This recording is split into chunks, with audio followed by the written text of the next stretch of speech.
ಇಷ್ಟೊತ್ತಿಗೆ ಎದ್ದು ಒಳ್ಳೆ ಶುಗರ್ಲೆಸ್ ಕಾಫಿ ಕುಡಿಯೋದು ಒಂದ್ ಮಜಾ ಇದೆ, ಅದ್ರ ಮಜಾನೇ ಬೇರೆ. ಏನ್ ಸಮಾಚಾರ, ಆರಾಮ?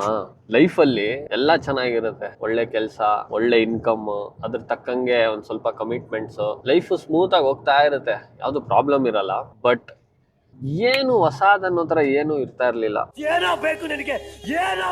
ಎಲ್ಲದಕ್ಕೂ ಹೇಳ್ತಾರ ಗೊತ್ತಾ, ಒಂದೇ ಜೀವನ, ಒಂದೇ ಲೈಫ್, ಹಿಂಗಿರ್ಬೇಕು, ಹಂಗಿರ್ಬೇಕು, ಹಂಗ್ ಮಾಡ್ಬೇಕು, ಹಿಂಗ್ ಫರ್ ಪಡ್ದಂಗೆ ಸಕ್ಸಸ್ ನ ನೋಡ್ಬೇಕು ಅಂದ್ರೆ ನಿಮ್ಗೆ ಏನ್ ಇಷ್ಟ ಆಗುತ್ತೆ ಆ ಕೆಲ್ಸ ಮಾಡೋದು. Out of the box think ಮಾಡಿ ಅಂತ ಹೇಳ್ತಾರಲ್ಲ, ಥಿಂಕ್ ಅಷ್ಟೇ ಅಲ್ಲ, ಆ ಸರ್ಕಲ್, ಆ ಬಾಕ್ಸ್ ಇಂದಾನೇ ಹೊರಗೆ ಬಂದ್ಬಿಡ್ಬೇಕು.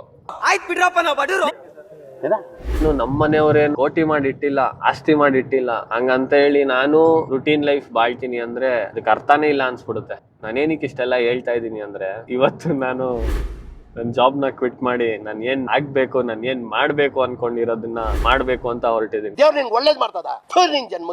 ಹೇಳ್ತಾರ ಗೊತ್ತಾ, ಟೈಮ್ ತುಂಬಾ ಪ್ರೆಷಿಯಸ್ ಅಂತ. ನಿಜವಾಗ್ಲೂ ನಿಜ ಅದು. ಈ ತಂಪತ್ತಲ್ಲಿ ಟೈಮ್ ಬಗ್ಗೆ ಯಾಕ್ರಿ ಮಾತಾಡ್ತೀರಾ? ಏನ್ ಅನ್ಸ್ತಾಯ್ತು ಅಂದ್ರೆ, ನನ್ಗೆ ಒಂದೇ ಕಡೆ ಇದ್ಬಿಟ್ಟಿದೀನಿ, ಐಡಲ್ ಆಗಿ ನಾನು ಕಳೆದ್ಬಿಟ್ನಲ್ಲ ಇಷ್ಟು ವರ್ಷನ ಅಂತ ತುಂಬಾ ಕಾಡ್ತಾ ಇತ್ತದ್ ನನ್ಗೆ. ಬಟ್ ಮೋರ್ ಓವರ್ ಎಲ್ರು ಹೇಳ್ತಾರೆ, ಇಲ್ಲ ಕಷ್ಟ, ಇನಿಷಿಯಲ್ ಸ್ಟೇಜಸ್ ಅಲ್ಲಿ ಮಾಡಬಾರ್ದಿತ್ತು, ಕೆಲ್ಸ ಇದ್ಕೊಂಡೆ ಇದನ್ನೆಲ್ಲ ಮಾಡ್ಬೇಕಿತ್ತು. ಹೌದು ಹೇಳ್ತಾರೆ. ಇದೆಲ್ಲ ನಾನು ಯಾಕೆ ಇದ್ ಮಾಡ್ತಾ ಇದ್ದೀನಿ, ಏನಾಗ್ತಾ ಇದೆ ನನ್ಗೆ, ಈ ತರ ಪ್ರಶ್ನೆಗಳು ಕಾಡಕ್ ಸ್ಟಾರ್ಟ್ ಆಗುತ್ತೆ. ಆ ಯೋಚನೆಲೆ ಎಷ್ಟೋ ದಿನಗಳು ಕಳೆದ್ಬಿಟ್ಟಿರುತ್ತೆ. ಯಾರನ್ನು ಮೆಚ್ಚಕ್ ಜೀವನ ಮಾಡೋದಲ್ಲ. ಚೆನ್ನಾಗಿದ್ರೆ ಚೆನ್ನಾಗಿದ್ದಾನೆ ಅಂತ ಹೇಳ್ಬಿಟ್ಟು ಅದಕ್ಕೂ ಮಾತಾಡ್ತಾರೆ, ಚೆನ್ನಾಗಿಲ್ಲ ಅಂದ್ರೆ ಅಯ್ಯೋ ಹಾಳಾಗೋದ ಅಂತ ಹೇಳ್ಬಿಟ್ಟು ಅದಕ್ಕೂ ಮಾತಾಡ್ತಾರೆ. ಎಲ್ಲಾನು ಚೆನ್ನಾಗಾಗುತ್ತೆ, ಇಟ್ ಟೇಕ್ಸ್ ಟೈಮ್. ಟೈಮ್ ನ ನಂಬಿ, ಬಿಫೋರ್ ಯು ಟ್ರಸ್ಟ್ ಪೀಪಲ್, ನಿಮ್ ಟೈಮ್ ನ ನಿಮ್ ನಂಬತ್ ಕಲೀರಿ. ಇದೆಲ್ಲ ಫಿಲಾಸಫಿ ಅನ್ಸ್ತಾ ಇದೆ, ಫಿಲಾಸಫಿ ಅಲ್ಲ ಇದು, ಟ್ರೂ ಫ್ಯಾಕ್ಟ್ ಹೇಳ್ತಾ ಇದೀನಿ.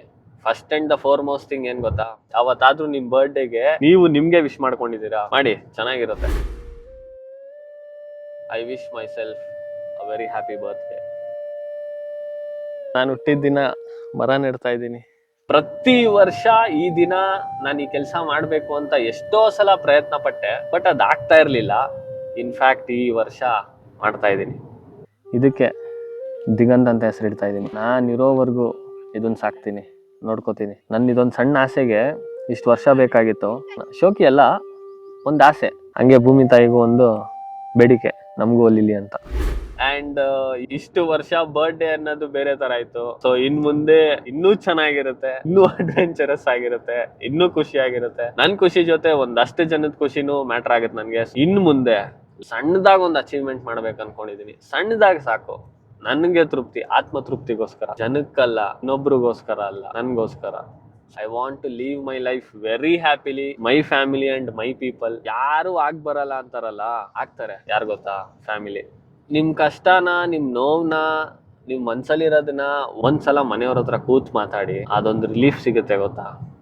ಅದು ಎಕ್ಸ್ಪೀರಿಯನ್ಸ್ ಮಾಡಿರೋರ್ಗ್ ಮಾತ್ರ ಗೊತ್ತಾಗುತ್ತೆ ಅದು. ಫ್ಯಾಮಿಲಿ ಬಗ್ಗೆ ಅರ್ಥ ಆಗ್ಬೇಕು ಅಂದ್ರೆ ತೀರ್ಥರೂಪ ತಂದೆಯವರಿಗೆ ನೋಡಿ, ತುಂಬಾ ಚೆನ್ನಾಗಿದೆ, ಕ್ವಾಲಿಟಿ ಮೂವಿ. ಕೆಲವೊಂದು ಮನೆಯವ್ರ ಹತ್ರ ಹೇಳಕ್ ಆಗಲ್ಲ, ಹೌದು, ಹೇಳೋ ರೀತಿ ಇದೆಯಲ್ಲ, ಅದು ತುಂಬಾ ಮ್ಯಾಟರ್ ಆಗುತ್ತೆ. ಆಬ್ವಿಯಸ್ಲಿ ಎಲ್ರು ಮನೇಲೂ ಸಿಚುವೇಶನ್ಸ್ ಒಂದೇ ಇರಲ್ಲ, ಎಲ್ರು ಮನೇಲೂ ಎಲ್ರಿಗೂ ಮೈಂಡ್ ಸೆಟ್ ಒಂದೇ ತರ ಇರಲ್ಲ. ಇನ್ಫ್ಯಾಕ್ಟ್ ಮನೆಯವರು ಅರ್ಥ ಮಾಡ್ಕೊಂಡಿರೋ ಅಷ್ಟು ನಮ್ನ ಬೇರೆ ಯಾರು ಅರ್ಥ ಮಾಡ್ಕೊಳ್ಳಲ್ಲ. ಎಲ್ರು ಬಂದ್ರೆ ಯಜಮಾನ್ರೆ, ಸೂರ್ಯ ವಂಶದಾಗಿರೋದು ಇಷ್ಟೇ ಜನ, ತೆಗೆಯೋ ಫೋಟೋ. ಇಷ್ಟು ಹೇಳಕ್ಕೆ ಇಷ್ಟಪಡ್ತೀನಿ. ಓಕೆ ಫ್ರೆಂಡ್, ಬಾಯ್.